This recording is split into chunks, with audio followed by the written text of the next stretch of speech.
सम्राट चौधरी की जो है ना राजनीतिक पैदाइश जो है ना राष्ट्रीय जनता दल में ही हुई। और तो मैं तो कहती हूँ, खुलेआम कहती हूँ, मैं भारतीय जनता पार्टी और जेडीयू के संपोषित गुंडों के द्वारा आज पूरे बिहार की सत्ता चलाई जा रही है। राष्ट्रीय जनता दल गुंडों को संपोषित करता है, तो आप तो सबसे बड़े गुंडे हुए फिर तो। आज तो बिहार में है, ये तीनों का बोलबाला है। कौन चला रही है, किसकी सत्ता है 18 साल से अभी बिहार में? तो आप अपना रिजल्ट दीजिए ना कि आपने काम क्या किया है। काम क्या किया आपने? यही काम किया है आपने। बिहार में लगातार आपराधिक घटनाएं बढ़ रही हैं और ऐसे में मुकेश सहनी के पिता की हत्या हो जाती है। उस पे सम्राट चौधरी कहते हैं कि वो मुसलमान है और उनसे जो संबंध है वो कहीं ना कहीं महागठबंधन से, हमारे साथ सारिका पासवान उनसे जुड़ते हैं, उनसे बात करते हैं। क्या प्रश्न था ये? कौन मुसलमान है? जो हत्यारे हैं वो मुसलमान है, इसलिए उनका तो वो अपराधी हो गए और मतलब मुसलमान है तो इस कारण से वो आरजेडी को वो पूरा का पूरा ब्लेम कर रहे हैं। मतलब ये आरजेडी नहीं, पूरे महागठबंधन। अच्छा, पूरे महागठबंधन को बताइए कि भारतीय जनता पार्टी की मुसलमानों के प्रति नफरत तो सार्वजनिक है ना। और अभी जिस तरीके से बिहार प्रदेश के प्रदेश अध्यक्ष जी के इस तरह से जो बयान आ रहे हैं, मुख्यमंत्री भी हैं वो बिहार। अरे तो उप मुख्यमंत्री हैं, उप मतलब आप जान ही रहे हैं कि किस तरीके से अभी जो बिहार में सत्ता चल रही है, बीजेपी और जेडीयू का गठबंधन किस तरीके से है कि मुख्यमंत्री जी प्रधानमंत्री जी के पैर पकड़ ले रहे हैं। हाँ, प्रधानमंत्री जी दांत खिसोड़ दे रहे हैं बिहार के विकास की बात पे जब हो रही है, तो रोजगार देने की बात पे हो रही है। तो खैर उनके हम उस गठबंधन पे नहीं जाएंगे, लेकिन सम्राट चौधरी की जो है ना राजनीतिक पैदाइश जो है ना राष्ट्रीय जनता दल में ही हुई है। और आज ये जो राष्ट्रीय जनता दल के लिए बोल रहे हैं, तो मुझे लगता है कि वो अपने आप को भी उसी श्रेणी में रख रहे हैं। तो सबसे बड़े गुंडे तो आप हुए भाई। अगर राष्ट्रीय जनता दल गुंडों को संपोषित करता है, तो आप तो सबसे बड़े गुंडे हुए फिर तो। और तो मैं तो कहती हूँ, खुलेआम कहती हूँ, मैं भारतीय जनता पार्टी और जेडीयू के संपोषित गुंडों के द्वारा आज पूरे बिहार की सत्ता चलाई जा रही है। और यही कारण है कि आज बिहार में लॉ एंड ऑर्डर जो है ना नाम की कोई चीज नहीं है। दिन दहाड़े लोगों की हत्या हो जा रही है, बलात्कार हो जा रहा है, अगवा कर लिया जा रहा है, डकैती हो जा रही है। कहाँ है भाई प्रशासन? कहाँ है गृह विभाग? कहाँ है सम्राट चौधरी जी? क्यों नहीं कार्रवाई हो रही? क्यों नहीं रोका जा रहा है? हर दिन क्यों ये घटनाएं हो रही हैं? 16-17 दिनों में 12 पुल ढह जा रहे हैं। क्यों नहीं भ्रष्टाचारियों को जेल दिया जा रहा है, पकड़ा जा रहा है? क्यों उनके मुंह में मतलब जबान उनकी नहीं निकल रही उस समय? तो पहले जवाब देना। ऐसे ज्वलंत मुद्दे हैं अभी बिहार में, सामने दिख रहा है, इनका भ्रष्टाचार दिख रहा है। जो मुख्यमंत्री जी कहा करते थे कि हम CCC से समझौता नहीं कर सकते हैं, कम्युनिज्म, क्राइम और करप्शन, आज तो बिहार में है। ये तीनों का बोलबाला है। कौन चला रही है, किसकी सत्ता है 18 साल से अभी बिहार में? तो देखिए, आप अपने फेलियर को छुपाने के लिए, आप अपनी गलतियों को छुपाने के लिए दूसरे के मत्थे अगर आरोप को मढ़ना चाह रहे हैं तो आप मढ़िए, लेकिन बिहार की जनता देख रही है जनाब, देख रही है किस तरीके से आपने नीट के प्रश्न पत्र के मामले को दबाया। हम तो मांग कर रहे थे कि भाई उसको कैंसिल किया जाए, री एग्जाम हो, री नीट हो।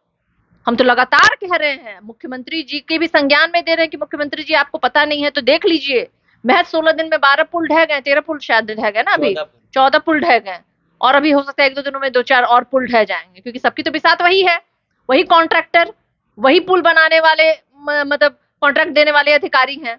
उनपे कार्रवाई ना करके अपने विपक्षियों के माथे पे आप मढ़ रहे हैं, तो भाई क्या कहा जा सकता है इस विषय पे? एक व्यक्ति विशेष को किसी समुदाय से, किसी पार्टी से जोड़ देना कहाँ तक सही है? देखिए, अपने नाकामी को छुपाने के लिए भारतीय जनता पार्टी ने हमेशा से ही ये काम किया है, और इसलिए मैं बार बार कह रही हूँ कि वो भाषाई दंगे फैलाने वाले लोग हैं।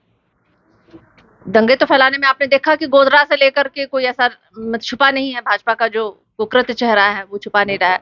धार्मिक उन्माद, जातीय उन्माद करना ही भारतीय जनता पार्टी के डीएनए में है। तो अगर वो कर रहे हैं तो वो कुछ अलग नहीं कर रहे हैं, ये तो वो करते आए हैं, चाहे आरएसएस हो, चाहे बीजेपी हो। अब उनके साथ भाई बिहार में जो सरकार पिछले 18 सालों से दोनों मिल करके, बड़े भाई छोटे भाई, डबल इंजन की सरकार, जो कह लें, चोर चोर मौसेरे भाई की सरकार, जो भी कह ले, जो नाम दे, वो तो चला रहे हैं ना भाई। तो आप अपना रिजल्ट दीजिए ना कि आपने काम क्या किया है। काम क्या किया है आपने? यही काम किया है आपने। पुल बनाया, सारे के सारे पुल ढह रहे हैं, सड़कें बनाई, सड़कें खराब हो जा रही हैं, लेकिन ना कंपनी पे कार्रवाई हुई, ना किसी और पे कार्रवाई, सिर्फ और सिर्फ अधिकारियों पे कार्रवाई हो रही है। भाई क्यों होगी कार्रवाई उन पे? देने समय तो अच्छा खासा सेटलमेंट हुआ होगा सबका।